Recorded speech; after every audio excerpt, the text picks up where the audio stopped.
was a mess. It was dirty. There were boxes Oh, everywhere. yes. It was like, I I think we sent you pictures, absolutely Katie. wiped that from my memory. Uh-huh.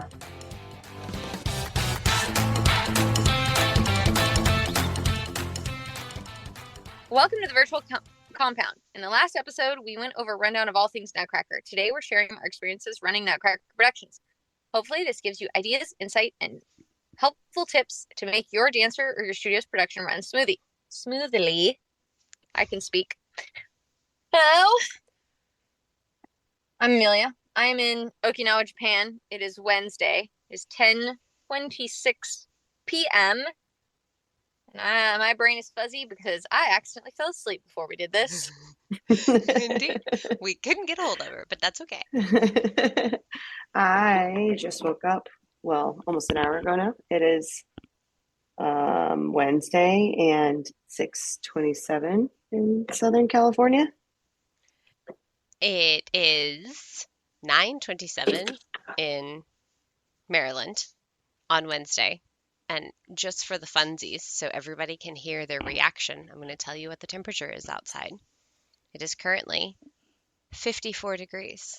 Ew, I wish you guys it's could. winter weather. Oh, I wish you could see It's Amelia's dumb. face when that happened. It was great.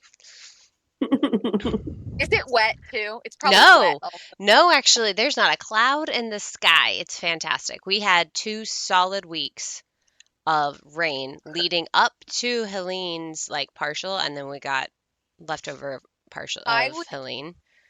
That's And miserable.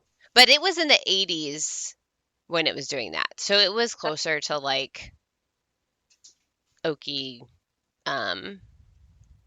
rainy season where it's slightly cooler, but yeah. I would be in. No, thank you. No, thank you. Well, it's just cool enough that a few of the trees are finally starting to turn. And actually yesterday Wyatt and I we went out, he took the day off and we went to lunch, and on our way back we were driving through another town coming back, and there's a tree that was completely red and had already lost at least half of its leaves. I was like, "Look, it's the old man." And he was like, "Nope, it's too cold. I'm out of here," and just dropped all of his leaves and went to bed. It's like, that's what I feel like that one tree is. It's like, No, it's I'm me. too old for Where it's like, this. this is ridiculous. Yes. This Yeah, is except stupid. you would have held Yeah. on to your leaves as much as No, I would possible. not. I would have been like, this is it. I'm done. I'm going to sleep for the winter. Going to sleep for the winter, or like, hello, sweet embrace of death.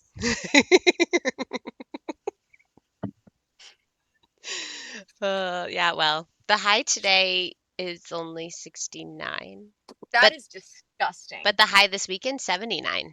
So we just have a Better. weird day. That's better. It's ridiculous. Well, as Amelia mentioned, we're going to share our experiences and what we've learned, what helped us put on the Nutcracker. It is way too early for this.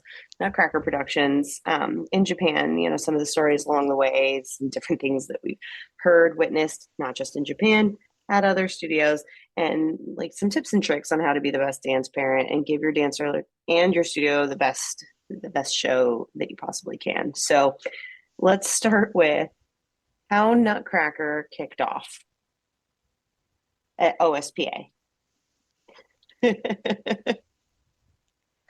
So from my side of Amelia, she's over there thinking through her words. My understanding of Amelia's decision to do this was that it was her dream to want to put on the Nutcracker, and she had already had this insane dream of starting the studio. So then she Yeah. was like, "Hey, we already had one recital canceled, but COVID's not really a thing, but it's a thing. But let's do a Nutcracker in the middle of it anyway." And so we did. Now we're going to see what she has to say. So like it was okay. My timeline gets like super jumbled around this time, but Okay. I can try to help you if you need that. in a very short amount of time. It was 2020. COVID was happening, but and I knew I wanted to do a Nutcracker before I left the island. And at the time, I like had 2 years left. Yeah, well, you'd So only been like, there for oh a year. yeah. So like I was coming up on Christmas #2 on Okinawa. So and at the time when I was like, oh, I think we could actually do it December 2020, a lot of the COVID restrictions here in Japan has eased up. And by a lot, I mean like we were not completely locked down in our houses anymore. Like we could go back to like workout classes and you had to be 6 feet apart and all the things. Like there were still restrictions, but we weren't fully locked down anymore. And with each passing like couple of weeks, they got better. So wrongly, I saw the light at the end of the tunnel and was like, oh, this is ending. By December, this will be like mostly over. Surely we will be able to have some sort of production. And then also Pops, um, which is the theater group, Players. and they were starting auditions for their winter stuff. And I was like, oh, well, if they see it, the light at the end, I do too. Boy, was I wrong. But didn't know that at the time. And I was like, this will be cool. It'll be like something uplifting. I wasn't naive enough to think that any of us would be getting off the island, like going home for Christmas or anything like that. So it was also kind of my way of being like, well, like nobody's going home. We're all going to be here for Christmas because home for all the military people is America. Let's do like a Christmas tradition for the dancers and for everyone else on the island. Like, even if you don't ever dance and you don't know anyone that dances, you've probably been to the Nutcracker. Like, at some point in time in your life, your mom, your aunt, whatever, someone dragged you to the Nutcracker, right? It kind of becomes Christmas tradition. Um, and so I thought that let's do it. Why not? Thus the impetus for Nutcracker one. And kind of once you do one Nutcracker, you just keep going. What's that? What's that candy? What's that thing once you pop, you can't stop? Chips, Lay's. Can't just have one. Pringles. Pringles. Yeah. I just want to interject here that like your desire to do Nutcracker, aside from like the ballet history of it, was literally to give people a holiday tradition away from home. And I think that that speaks volumes to your character and your love of people that a lot of people don't get any insight to. So I think that that was a really like a beautiful thing that you wanted to do. Well, Well, and with it, there is no Nutcracker in Okinawa, yeah. let Hmm. alone like in Japan. It's really become more of an American tradition. Yes, And they hadn't had a Nutcracker in a really long time, even Yeah. locally. So that was another thing. Is like the kids weren't going to have the option to see it or be in it if she, if without someone, you. Yeah, if someone didn't decide to do this. yeah. Yes. So I chose the red pill and went down the rabbit hole. Um, Hey, we followed you willingly. yeah, mistakes were made. Um, Glory I'm was kidding. had. I kid. Um, yeah. And I knew that it wasn't going to be super easy. Being on a military base, it kind of seems like, oh, well, there are literally theaters on multiple theaters on every single base on this island because when these theaters were built, they were actually made for like USO shows. I mean, you've seen them Bob like Hope and style, like people come to perform for the troops, right? Like that's what these theaters were set up for. Um, and they're actually like in their prime, they were probably really great. hmm A lot of kind of gone to whatever. So, but all that being said, one would look around and think, oh, there's all these theaters, there's a military dance group, it's going to be super easy, blah blah blah. You cannot use things on government property and make money. So you cannot sell tickets to your Nutcracker, which is how you get money for costumes for your Nutcracker. You cannot use government property for private businesses. So it couldn't be through a dance studio. It had to be through like a private organization. private organization, which had to be not for profit. And there's just a lot of restrictions on using something that belongs to the US government because the theaters on the military bases all belong to the US government. And the theaters out in town are stunningly beautiful. And to rent them for a day cost about $4,000. Not including lights. Not including lights and air conditioning, which you do need in Okinawa in December. But they don't Um, keep it on all the time. no, So, no, no, have to pay for it by the hour. Going off base was not really an option cost wise, because there wasn't a way to transfer that to parents fairly, and then there also wasn't a way to recoup that because the theaters, if you sell tickets, actually cost more, and you have to like fully sell out in order to pay for the theater. And I wasn't sure, it's COVID, blah, right? So finding a theater space, and working around the logistics of being a legitimate organization in order to do that while also attempting to stage and choreograph a Nutcracker was not super easy. Yeah. For me, I had a lot of parents, um, and dancers on the island that were willing to just do it no matter what. It wasn't just like me choreographing a 2 hour production. The dance teachers and Katie and the dance parents all stepped in to do stuff. Unfortunately, it was just me sourcing costumes because, again, we are on a tiny island in the Pacific Ocean, and Japanese companies do not rent to us because we do not have an address off base. And while we could probably use a house, I felt that that was kind of wrong because they wanted it to be like a studio. Um, because in Japan you don't really buy costumes, they rent their costumes. And the window for rental is very short.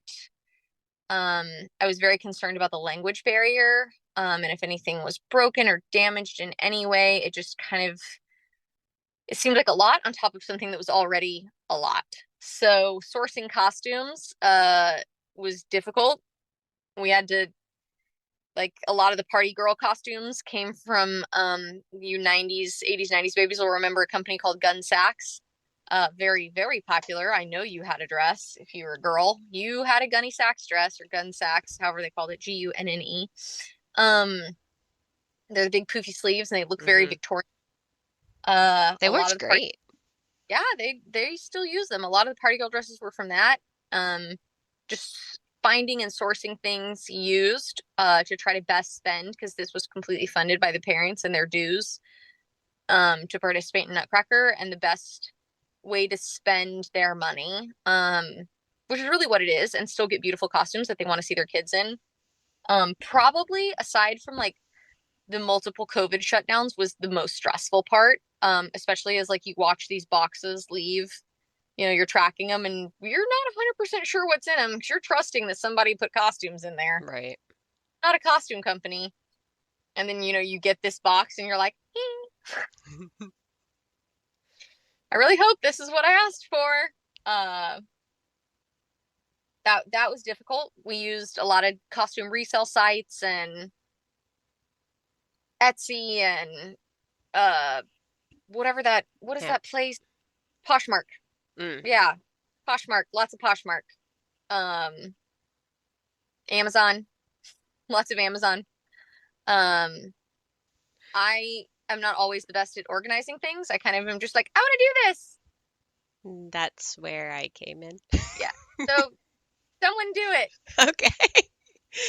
Yeah, it Uh, was Yeah. fun though. Like Yeah. I It was fun. actually in the organizing, I had what Amelia called um I had a room. Well, Amelia had started putting all the costumes into a room, and Amelia ended up dubbing it my Hobbit hole. And Yes. because every Saturday I spent almost the entire rehearsal just reorganizing inside the room because we had to share it with another group who did tumbling and floor stuff. So all their pads were in there and everything got moved around. And so trying to like bring the kids in for various things. But along with it, we had things that didn't show up costume wise, like half of the mouse ears showed up and half didn't. So we ended up having to just make all of them. Um, but yeah, I love those ears though. I was super proud of that design that I came up with at that last minute. So I was happy for the other ears, but I ended up being really happy with the way those turned out. But um, the organizing went really well. Thankfully, we had a lot of parents, like she said, who were more than happy to help out with stuff. So my set designs, I was for what we could do, we were able to repurpose. Like I said, we shared the building with another group. So Amelia and and a few others had made these small little walls to try to divide up the room for multiple classes or for two events to happen at one time. With the way that the building works, they didn't work out that well because it was just very loud in there no matter what you did. But we were able to repurpose them as set backdrops. And so I created something and ended up having a couple of really amazing um, painters who could come in and take my sketches and then turn them into this like masterpiece that is, I believe it this year it will still be used, but they're still being used, and we expanded from that. The biggest issue was the tree, which Tree. was um it ended up being 18 feet tall, which was awesome, but it was Yep. drop cloth canvas, which Yep. in its own was fine until we painted it and I accidentally painted the floor. Well, Ruth painted the floor, but that was my fault because I didn't have anything to put under it and we didn't think it was going to go through. And then there was a giant half tree shape like on green. It was great. It was fine. It lived on for a while. What? They retiled the whole thing. It's fine. Yeah.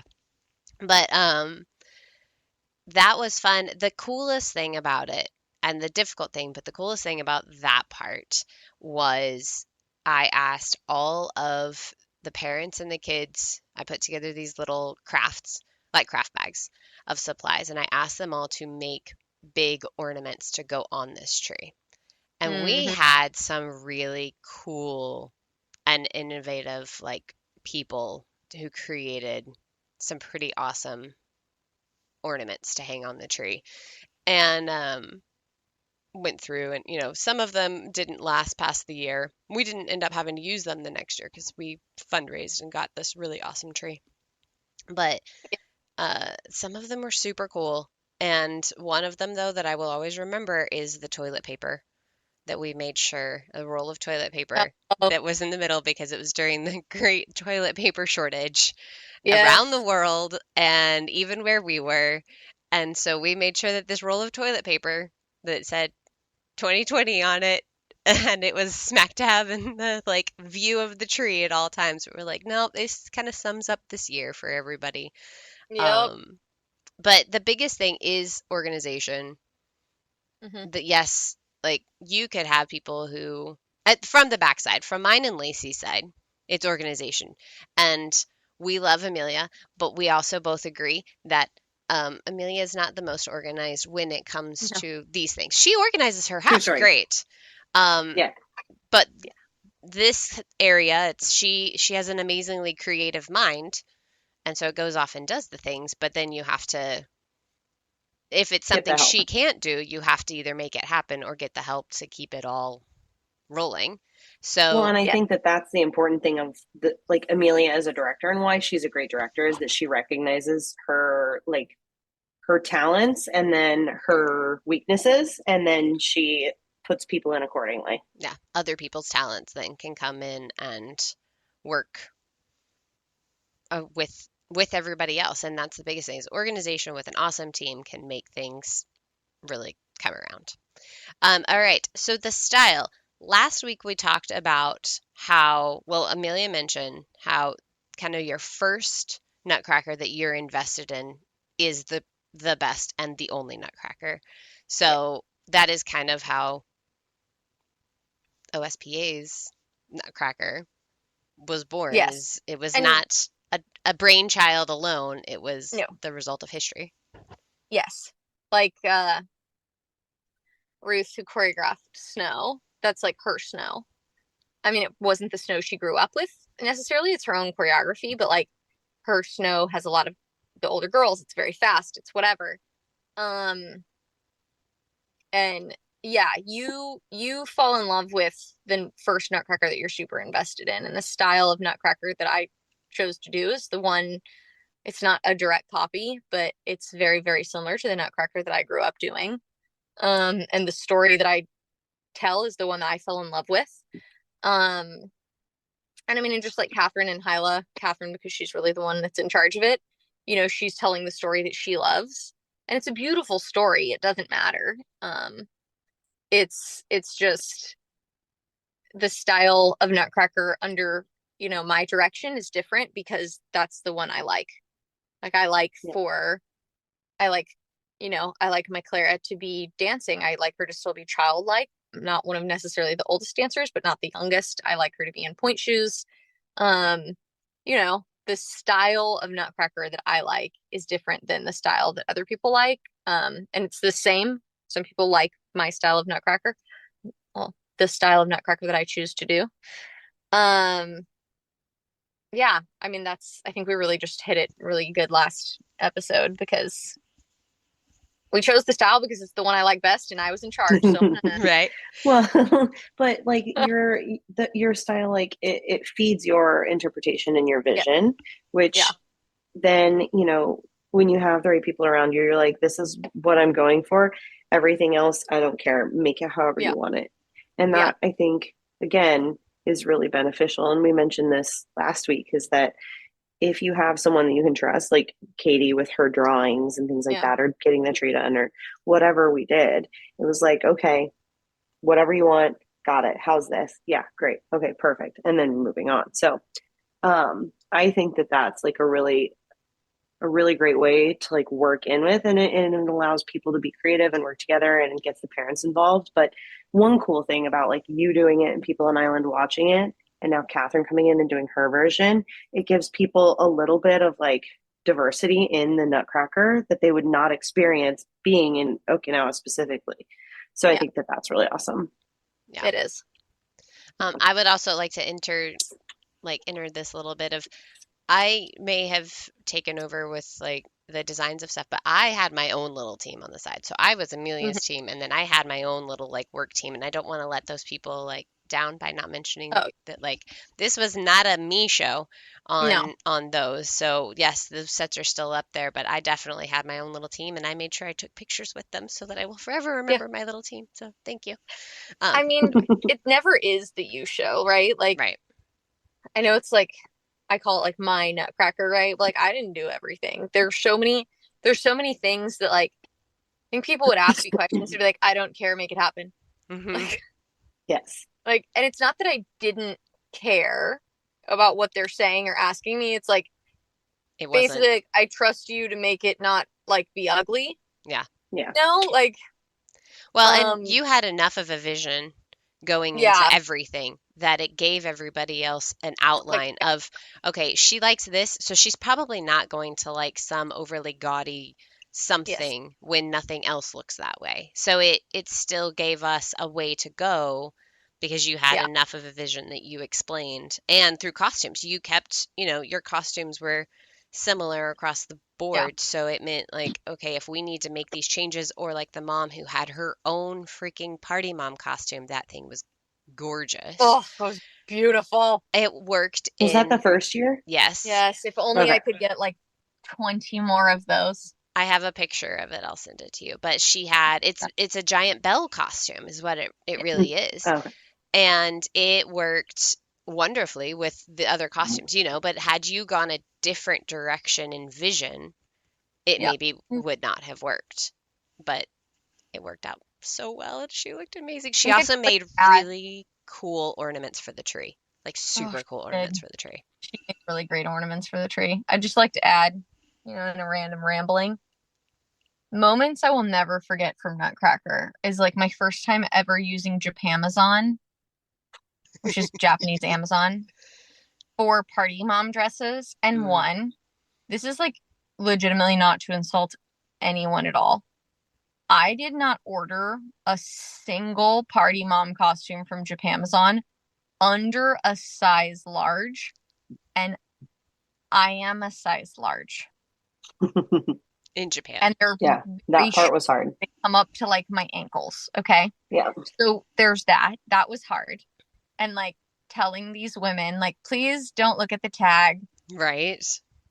I am a large. A small would fit like a very skinny 10-year-old girl. Yeah. Yeah. Like maybe like a slim 14-year-old. Yeah. Our costumes were easily, I think, XLs, 2XLs Oh across the yes. board. Yes.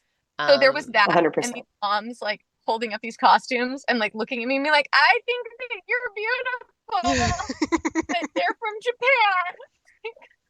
And then also like scratching off the tags, like sitting in the parking lot, scratching off the tags of these costumes, like the name attached to them, and like trying to black it out because they were called things like sultry vampire vixen dress I didn't know that. and like pirate princess sexy girl.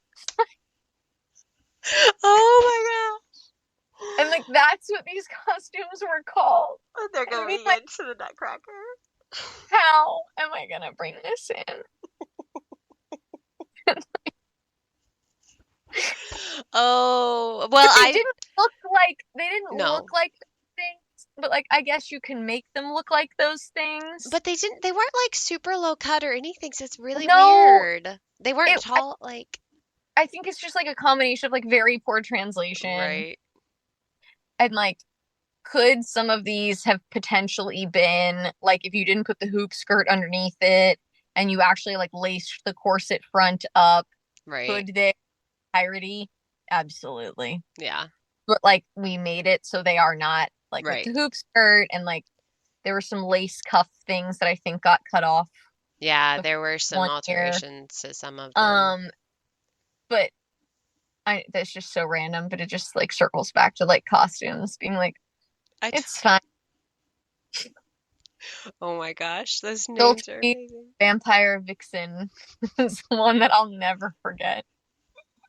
It's the red one that everyone loved too. Oh, Beautiful red, yes. like that deep red wine costume that Yeah. everyone loved. Sultry Vampire Vixen, that's what that one's called. Hi. Oh my gosh, you missed Jeremy popped in. Oh, hi, Jeremy. I love it. It's good. Okay. So, one of the things that we did as a combination of showing support for everybody and a fundraiser, because, like she said, we had to have donation funds. We couldn't make money. Um, was we did shirts for a lot of the things, and we did programs. And the shirts, we got lucky and had somebody on island who could do that for us.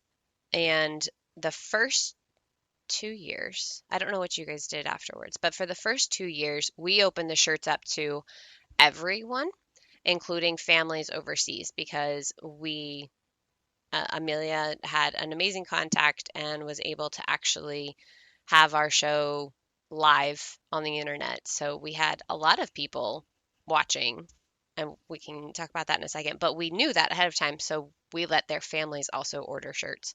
Not as many overseas did, but we had a lot of people on island buying shirts for us, and that was one of the things that we did. We designed them ahead of time, did pre-orders with a few extras, but we didn't do as many in sales because there was a little bit of that same thing of like we couldn't sell in the States. A lot of places can sell their own gear at the events. We could not do it at the event either. You could simply come and pick it up. So there may have been sales there for like flowers, but that was all through base and like people who were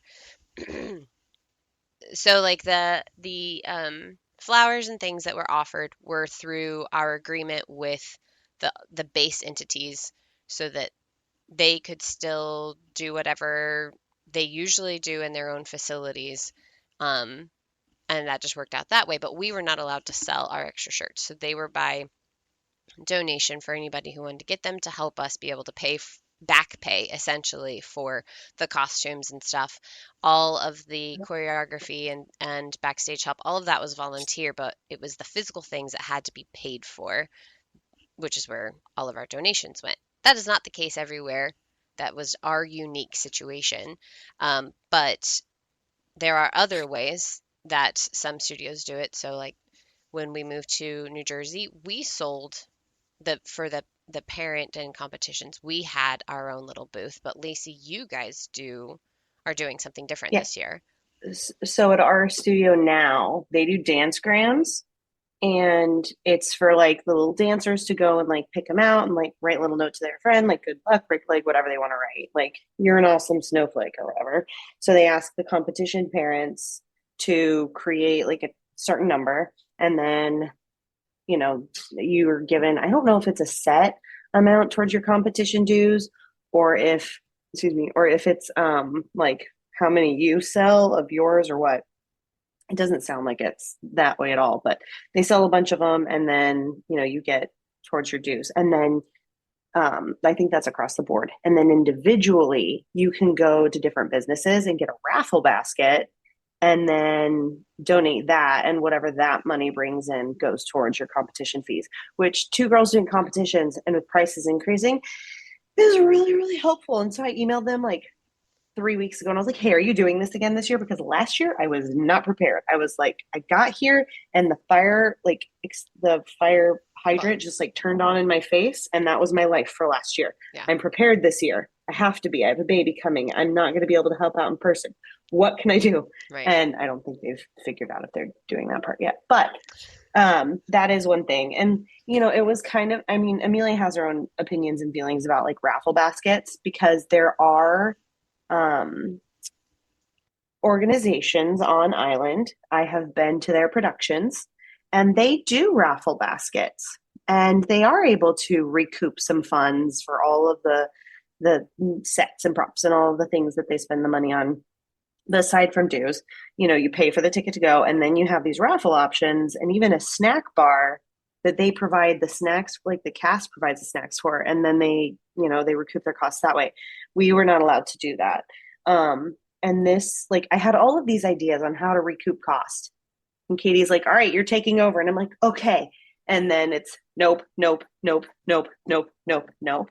So after going to other productions on island and then coming into OSPA and like helping run the Nutcracker, seeing all of these barriers for us was really frustrating and disheartening. Like it's really a shame because it's for the kids and the families. So I had these huge ideas and we were going to stay one more year. And so I had this like massive idea to not only bring more people in to see the Nutcracker, but to use the Marine Corps band for the music. But then we moved and I wasn't able to put that together at all. And it's pretty sad. Right. But it's fine. Anyway, so another thing our studio does, which I refuse to do on principle, are program shout outs. Like the parents They who buy like little ads. buy a little ad to put their daughter or their son in and then like write a little blurb. I refuse to do those because I don't know. I mean, they hire people at this studio, like they've given up and it's too big and they hire people to take care of these things. But as someone who's made the programs, it's too much for me. I refuse to do that. And I think it's nice that they do that and that's a way they recoup their costs. But for me, I just can't, which, every parent wants to do something different, every studio. And I think that's really cool. I just can't get behind it. It's extra work. I don't want to do it. But anyway, so that's what we do. I don't really remember what our studio before we went to OSPA did for Nutcracker as far as all of those things. I think they did dancergrams too. But we were baby parents, as I said last week. Like we kind of just stumbled into it in multiple roles and I didn't really know what was going on and it just did what I was told. I don't think I even had to volunteer, to be honest. But competition parents here have to volunteer, so in some form or fashion.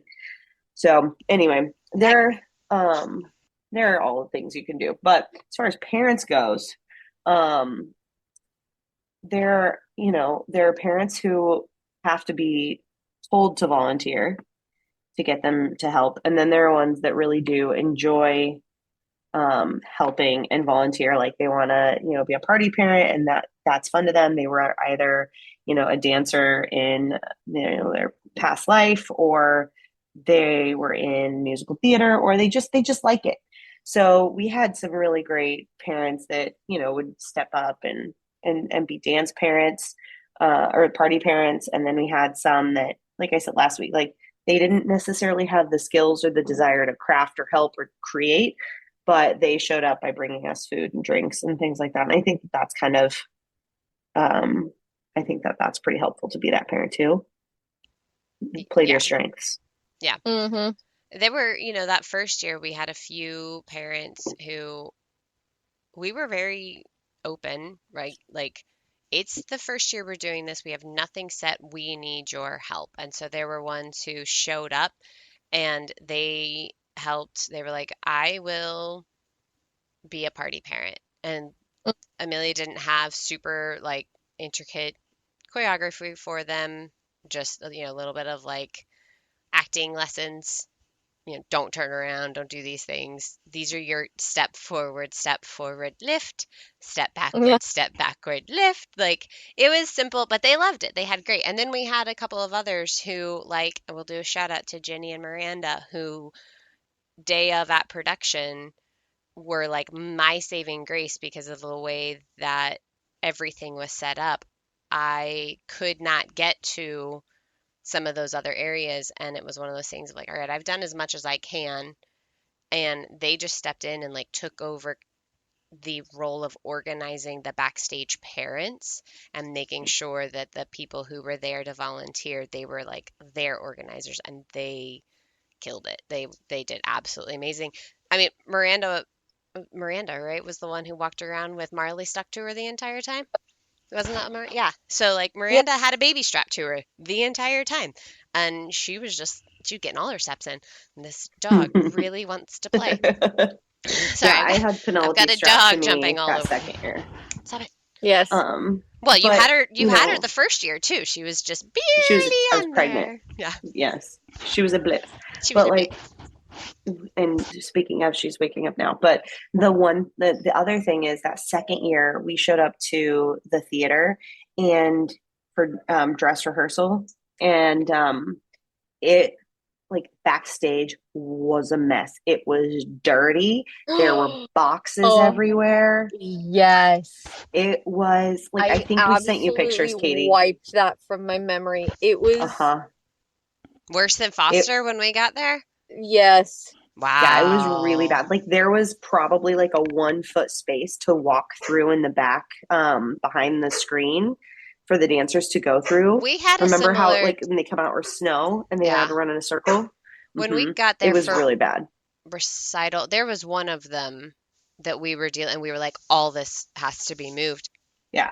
So we had a ton of Foster. parents like come in and help, and they like came back and they moved and they did whatever it took. And that was amazing. Like they were like, okay, what do you need to make it happen? Where do you want it to go? And we're like, up there Yeah, yeah. on Like, the as catwalk. we cannot stress enough, volunteer, even if it's just for a little bit, but like being a part of the Nutcracker, any production in any way, and like helping this is going to make the experience for your dancer, for yourself. It'll help you better understand what's happening, but it'll help everybody's experience across the board be so much better, even the people in the audience, and they won't even know why, but they will see it because the kids are less stressed from having to try to maneuver around Hmm. things in the back, or whatever. Like, volunteer, if only for a little bit, to do something, because it will Yeah. just help all over. Yeah. Yeah. And We'll there's never never underestimate a, the power of like showing up and saying, what do you need? What what do needs you to be need? done? Yeah. There's never Hmm. like, studios don't put out volunteer opportunities because they're like, oh, gee, we really should give the parents something to do. Mm-hmm. It's not like, it really is not to keep parents busy. It is because they need it. Yeah. Like they need all of these things. And some, even when like the thing that you're doing seems kind of dumb, like there's a studio I worked at and it wasn't like security, but it literally was just like the parents had to like stand in hallways. Yeah. Um I had to and do that last year. Yeah. yeah, and the parents were one of the parents was like extra salty about it. And the studio did not do a super great job of explaining this, but it's like this is a rule that the theater says. Like we Hmm. have to have an adult in these certain locations, and for us to pay a teacher or pay like a security guard, because it's not really security, but like to pay someone to be there, you know, we have to pay them at least minimum wage, or if it's teacher, they want what they make. Yeah. Um, and then all of that cost has to get pushed back on you parents. So like Yeah. you could give 2 hours of your time standing in a hallway, or you could pay 300 more dollars so we can pay someone to do it, But and it's like Yeah. and just that small thing can be such a yeah, big thing, because it yeah, means that the little kid who snuck out of their like little kid who snuck out of their Yeah. dressing room, got caught and put back in there, Hmm. or Yep. somebody like my studio that I grew up in, we actually performed on the Oklahoma State University campus, like Performing Arts Center, and you had to go. Some of the dressing rooms were in like classrooms, like spread out across the Hmm. building, and so parents and audience members, we intersected with each other at various Yeah. points. So you needed parents to help direct, but also to keep people from walking down a hallway that was full of Yeah. dressing rooms whose doors are going to get flung open, and then you have kids inside who are dressing. Like it's Yeah. Yeah. incredibly important, even though you may not realize it. You are making a huge Oh yeah. I difference. had three different instances of like, no, you can't come out here. No, you can't go back here. Like I had one girl like, oh, I need to get my friend her inhaler. Well, who's your friend? I'll get it to her. Oh, I don't know her name. I'm like, uh-huh. Yeah, get gone. Like you're a teenager. I'm not I gonna let don't you know back with her these other little name. kids. Right. Yeah. And then, there was a mom that was like, can I go back there and get a picture of my daughter in her costume? And I'm like, I'm sorry, like I can't let you back there. Like one, yes, you're probably a parent and yes, your daughter's in there. But like I am under strict rules that like nobody goes back that's not allowed to be. Because if you do that for one parent, you have to do that for them all. Like I totally understand you want a picture of your child in their costume. That's why they do the photo days, because they don't understand how difficult it is to go grab one child, one to leave my post, but then to go grab one child, bring them out And during intermission or not, yeah, and then take them back. Like you can't do that because there are 300 kids back there. Like every parent wants a picture of their child in their costume, but unfortunately, like that's really not possible. It's hard and it sucks, but yeah, go to, when they try on the costume and take a picture that day. Like I understand show day and I understand like this parent's perspective because she had an itty bitty and then, like she's a new parent to dance and everything. Like I get it.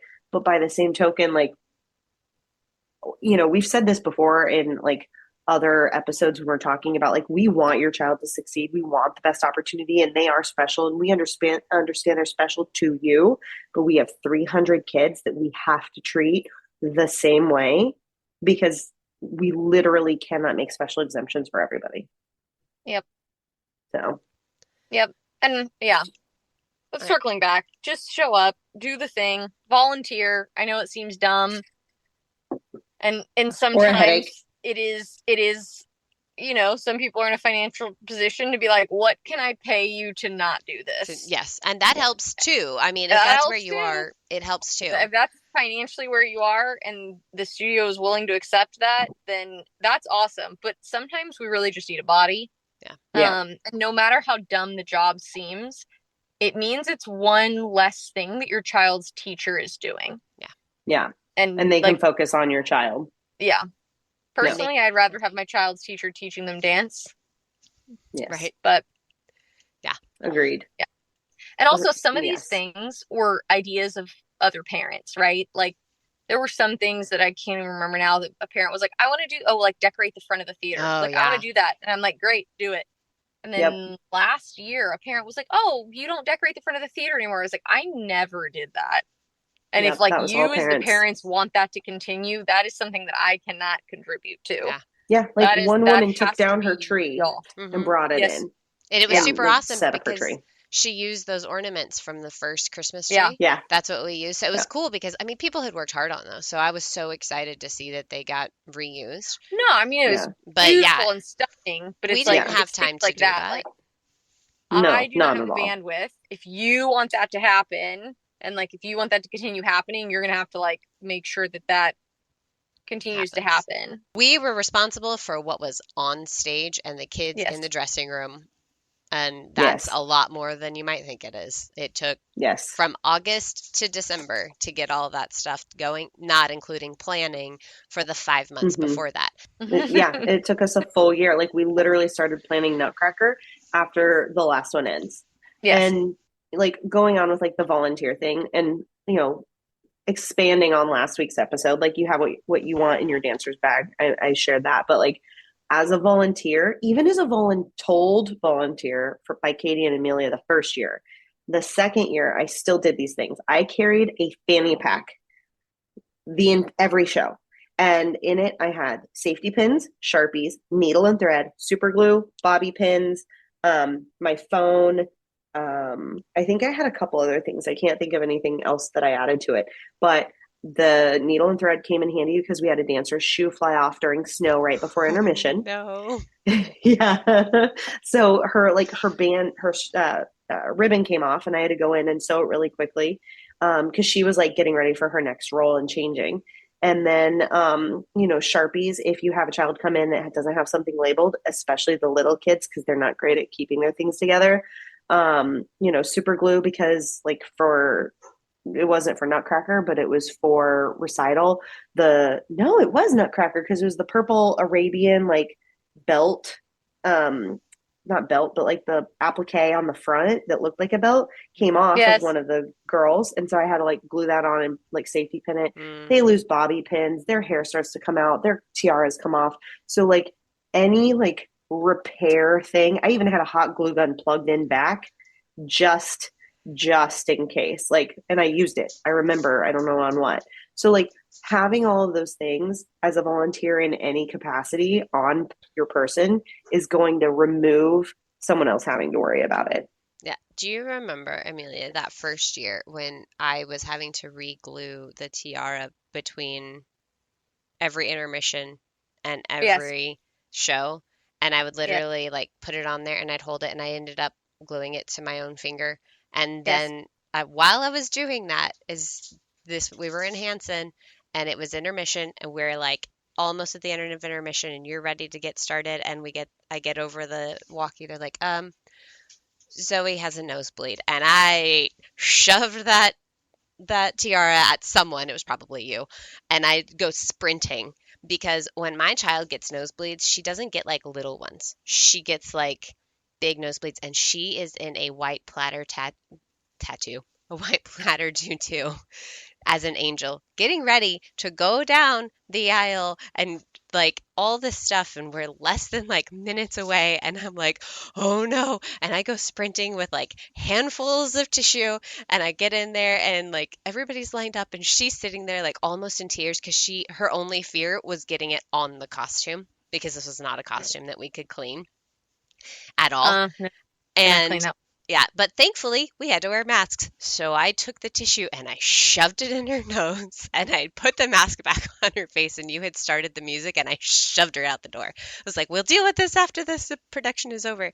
But then that meant that the tiara was not exactly where we wanted it to be.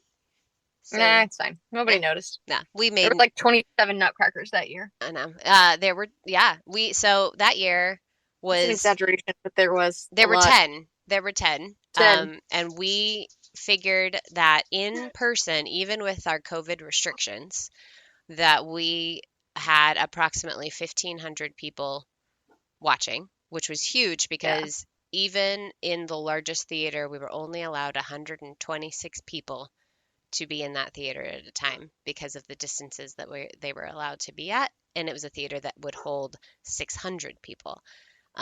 10 shows. The exception was the one show we did immediately after a full show. We left the theater. We put all of the costumes in cars, and Yep. the basically all of Act Two, we went down the hill to an outdoor setup that they were doing for a winter festival, and the kids were in tents, and they got the whole like festival VIP treatment. Super excited for them for that one. And they got up and they estimated we had about 800 people at that show, but they literally had giant circles that were painted on the ground, and families had to sit inside these giant circles up on the hill and on the ground so that they were all spread out across. And we couldn't really see them. So for us, it didn't look like that many people. But It was a lot. Wyatt was out there. Well, I couldn't see them very well because of the stage lights. Like it didn't Yeah. look because they were so spread out. I couldn't see past that first little like lower part of the hill. But Wyatt said that there were actually a lot of people out there, but they were just so spread out in their giant family bubbles. Don't Yep. get in my bubble. But COVID. that was quite the year. Abby, actually, your tiara story reminded me. Abby was like, do you remember it was our last year and Victoria was holding the crown, and it was Devon's job to run off and get the tiara from Victoria and then run back on and present it to Sugar Plum for Clara. And Victoria was talking or giving direction or doing something and was looking away and wasn't paying attention, but she was holding a different tiara. And Devin just grabbed whatever she had in her hand and took off. And so she had the wrong tiara on. And Abby was like, that was just the funniest thing because Miss Victoria's face was like, what? Oh, anyway. And so she was just like giggling about that. And I'm like, Right. I'm glad that we have like these memories and like these stories of malfunctions that the kids actually find the most enjoyable. Yes. Yes. Anyway, so those things crack me up. Oh, I when we tried to do snow that last year, and one of the moms was like, "What if I crawl up and shimmy across the catwalk that has not been used in 50 years and could fall?"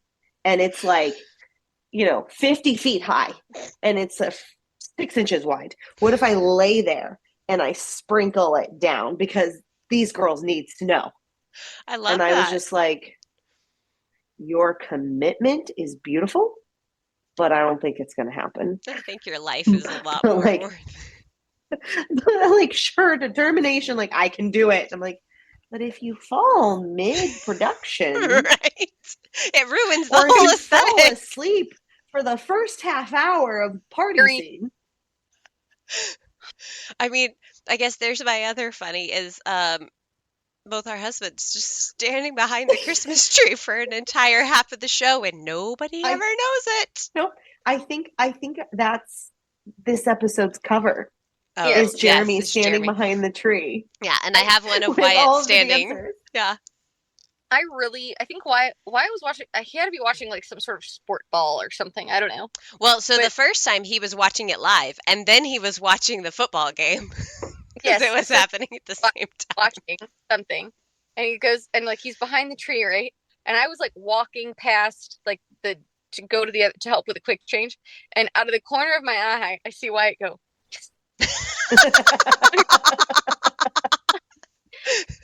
The other side of the tree, 'cause his part was done, right? He had like at But least he 20 couldn't minutes leave. Yeah.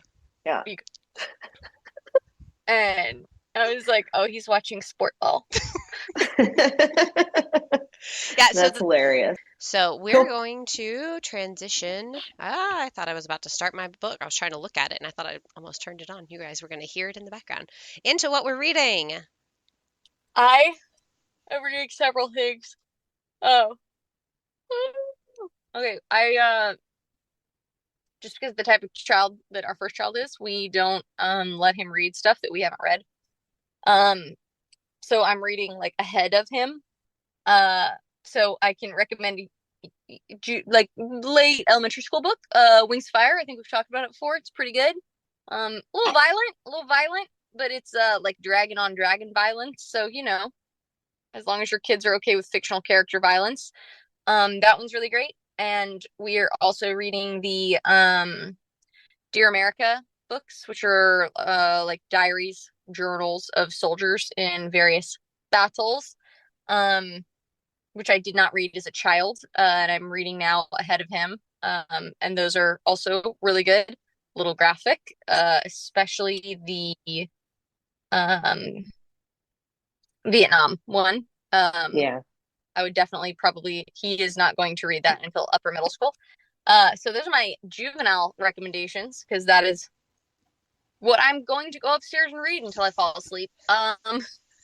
And then adult book. It is about these women on this island that's actually really, really close to us. And it is about this woman who's a Hanyo, like a diver, and they're world famous, these women. And they dive and they're like the heads of their family and they make them all the money. Um, and it's like a very insular culture because it's an island. And so they're not Korean and they're not Japanese, but they were taken over by both. And it follows this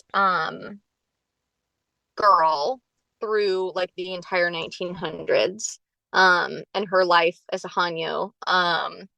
and just, the atrocities committed to her people by the Japanese and the Koreans, and how her being a Hanyo, like, you know,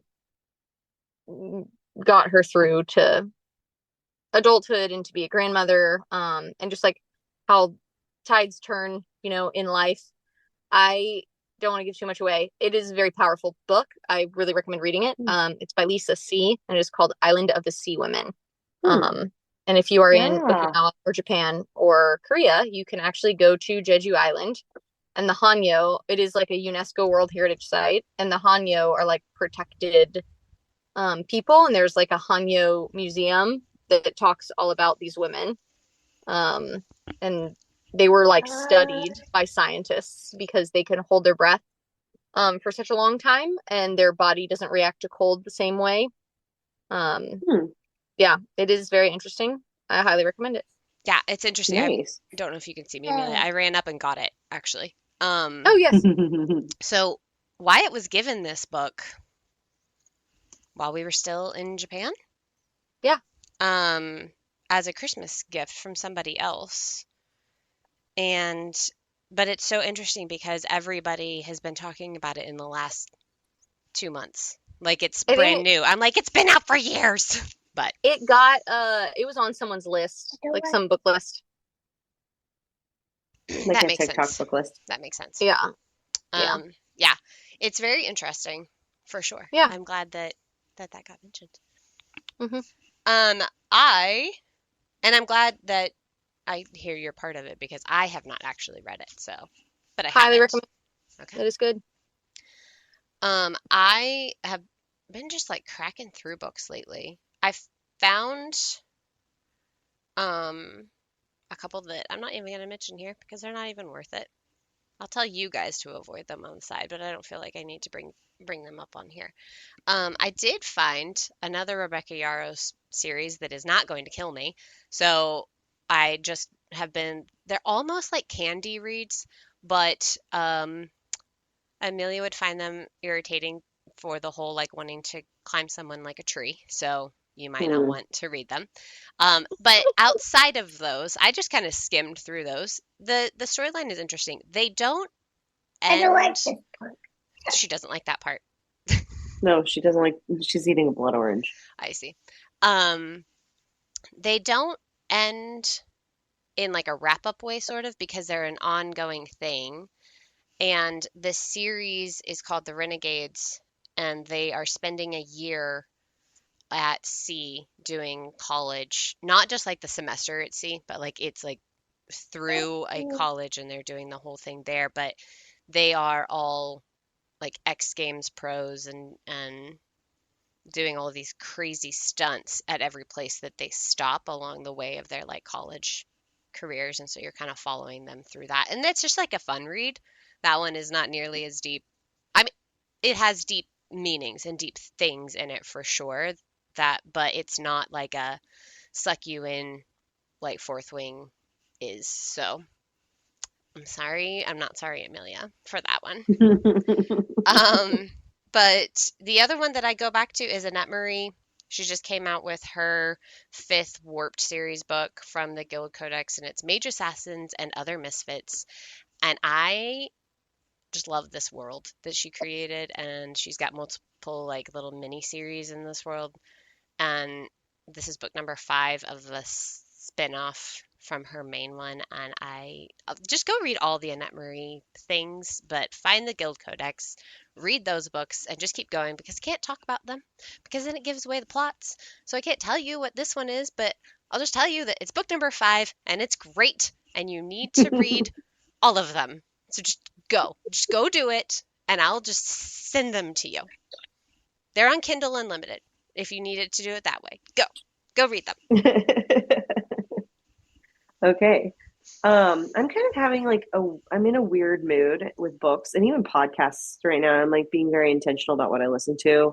I think I'm just kind of like overwhelmed and kind of in like a fall. I just want to retract into my bubble kind of like mood. And I think that's just the state of the world, but also I'm very busy with the kids. So I I'm not typically like a historical fiction reader, but I didn't feel like doing another murder mystery type of thing or Mm. thriller type, not even thriller, like Alex Cross books or Patterson or, I didn't feel like doing one of those. And so I found The Daughters of Warsaw by Maria Francis. And it's not like the most well written, like I was going through and kind of editing things as I read it, but it's such a great historical fiction read because like it touches on like the difficult moments in Poland during World War II and Jews in the ghetto, but it bounces between present and past. And it's this girl who she's kind of going through crisis and suffering in her personal life.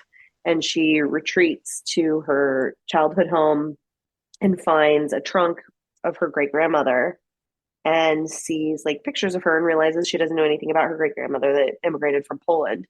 And so it's all about her journey and traveling back to Warsaw to see where her great grandmother and family originated, but also bouncing back to the great grandmother in Poland and visiting the ghetto as a social worker and the resistance of smuggling out Jewish children.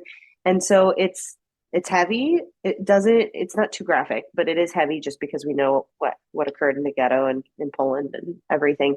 But it's so uplifting and it was such a great read that you walk away feeling like really hopeful, and it's a really good fast read. I'm reading another book right now. I'm not sharing it because I don't like it and I don't know if it's gonna like end up happy, but like I feel really sad for the person that wrote it if she thinks that that's what like that life is miserable Mm. basically. And so I'm like give me like goodness at the end, tell me that Yeah. there's goodness at the end. So I'm struggling through it, but yeah, Daughters of Warsaw is definitely a really great one. So if you're looking for um something that's uplifting but touches on history and you're really interested in history, definitely check that book out. Thank you for joining us today. We hope that we've given you a little bit of insight into starting a Nutcracker and running a show. If you have tips or anything to suggest for a successful Nutcracker, send us a message on Instagram, Facebook, wherever you can find us. And don't forget to follow us on both of those socials and all of their platforms. Stay up to date wherever you listen. Subscribe so that you never miss an episode. Bye. Bye. Do we? Love it. It's part of you, therefore we love it. Fantastic. Mhm. Okay.